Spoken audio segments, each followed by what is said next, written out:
All right, well, Barcelona in action tomorrow, and on Sunday, Alex, Real Madrid in action away at Elche. But we do know that they didn't go through this international break unscathed. Of course, we heard about the injury to Militao. What kind of a starting 11 can we expect from Xabi Alonso for this one?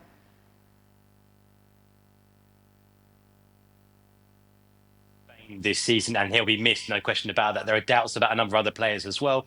Tchouaméni is back in training. Maybe this game comes too soon. He was expected not to be back for a couple more weeks. He might be back early. It would still be a surprise if he made it, and it means that Xabi Alonso's got to work things out in defence and in midfield. They've got enough players because Dean Howson, who wasn't involved with Spain, we think he's going to be fit for this Elche game, so he probably comes in at centre-back. There might be a chance for Trent Alexander-Arnold at right-back, and that frees up Fede Valverde to move into centre midfield if Tchouaméni can't make it. They're also without Mastroeni, who's got this groin problem. So a number of question marks. And Real Madrid, I mean, talk about the vibes around Barca being generally pretty good. It's a very strange situation at Madrid right now because they're top of the table. They're league leaders, 3 points ahead of Barca, but at the same time, they feel like they're in, if not in crisis, then not that far away. Based on 2 games, basically, you had the Liverpool game in the Champions League, the defeat where they were poor. You had the draw away at Rayo, where they actually did okay. And I heard Thibaut Courtois this week saying that he thought they hadn't actually been too bad against Rayo, but it wasn't a great result anyway. Not a brilliant performance, certainly. And just 2 games, and there are some big questions about this Real Madrid team, and they're going now to an Elche side who are a really good team, play really ambitious, aggressive, attacking football, like to want to have the ball, want to go at teams, even against a team like Real Madrid. So it's a big test for Xabi Alonso, no doubt. Well, Alex, I want to talk about Jude Bellingham because, of course, he has come under some criticism in the headlines, mainly in the British papers after he was taken off by Thomas Tuchel in one of their international games. How is it being received in Spain?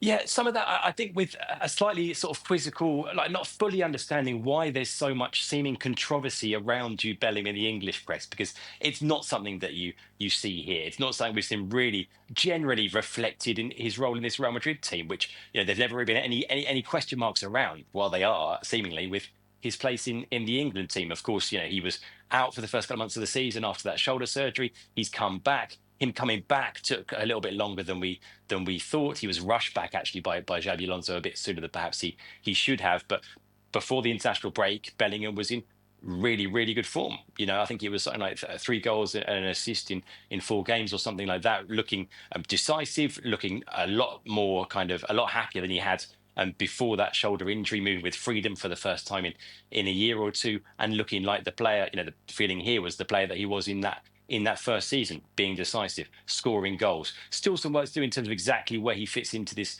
Real Madrid team, whether it's in a midfield 3, whether it's sort of playing behind the front 2. But like I say, all of that kind of the questioning of him and his place in the England setup, it's just not reflected here at all, because the only thing that Real Madrid have seen from him has really been positive, and the only absence was down to an injury, which with that surgery that was put off for so long and eventually came this summer. So yeah, I don't think people fully understand why he's questioned and why he's seemingly so controversial around the England team. And like I said, it's just not reflected here. Yeah, I'd imagine the Spanish don't give a hoot about what happens with the English, and this has sort of raised its head recently, and no player should be beyond criticism, but it's difficult for the media not to take a stance when the England manager is continually talking about a player, which Thomas Tuchel has. I mean, Thomas Tuchel's come out and said stupid things like "my mother is disgusted with Jude Bellingham" or words to that effect, and he's retracted that. He's come out and talked about the player's attitude. He's come out and talked about, leaving him out the squad. The England manager has talked incessantly about him, to be fair. So the media are going to pick up on that. And he is a big player. He is a world star. He is playing at one of the biggest clubs in the world. He is a talisman. He is expected, if he's playing well for Real Madrid, he'll be in the England team. But we know Jude Bellingham has, I'm not going to say, he has got an arrogance and a confidence about himself because he knows he's a good player. But when the England manager, and people can have an opinion, that's what people have, but when the England manager is constantly talking about you in the way that Tuchel has, that's not going to be ignored. And Ian Darke made that point the other day on the show. It's been driven to start with by the England manager himself, and then it's been picked up by others. Nedum, what do you make of it all? And the fact that Thomas Tuchel has been the one that consistently has been keeping Jude in the headlines. Yeah, I think in some ways it's probably disappointing from Tuchel to make it about one player in particular. But then I think as you look at that England squad, for as good as they are, like, I think he's the person, in my opinion, where if something's going on, there will be more clicks, people want to read more. And as a consequence, I think lots of journalists have jumped on that. And I think the fact that there's an element of negativity around it, they find it very easy to get people on board to agree that, yeah, this is the worst thing in the world. And I'll be honest, when I saw him kicking the dugout in the game the other day, like, I was disappointed. Not that he was unhappy, but I was disappointed he sort of showed it in that manner, because immediately he already knows that the manager's always fielding questions about him, and some of the media are very, very quick to pounce on him. Like, I don't know him as a person, don't know if he's a good guy, bad guy, whatever, but within that England squad, I think he is the superstar. I think he is the one who will be spoken about more than any other. So anything he does will face a certain level of scrutiny, which others won't. So yes, I think he's probably, even though he's young, relatively speaking, he's got enough experience to know that's not necessarily the right thing to do in that moment. I think you can show your frustration towards a manager away from all the cameras, away from people who have an opinion about you, people who already have an opinion that now believe it. Here's the confirmation bias. Of course, he's a terrible person. He's terrible for this squad. He's so selfish. He's this, he's that. And people can be entitled to their opinion, but you don't necessarily need to play into it. But again, like, he is the star within that England side. And I think he knows that, and that level of sort of like arrogance that he can have on the pitch. I think if England to be successful, as crazy as it may sound, it'll be because of that, because he will see an opportunity which other people won't. He'll back himself in a situation where other people have doubt. But it's just a case, in my opinion, of trying to manage that. And I hope that he doesn't get completely torn down by the British press, like we've seen so many times before. Because I think, you know, the success of the nation is going to be very much on his shoulders at some point in the future. It's funny how this would never have happened in a million years if Gareth Southgate was in charge. There was never any of this sort of nonsense going on when he was in charge. And 100%, the manager has kicked this whole thing off.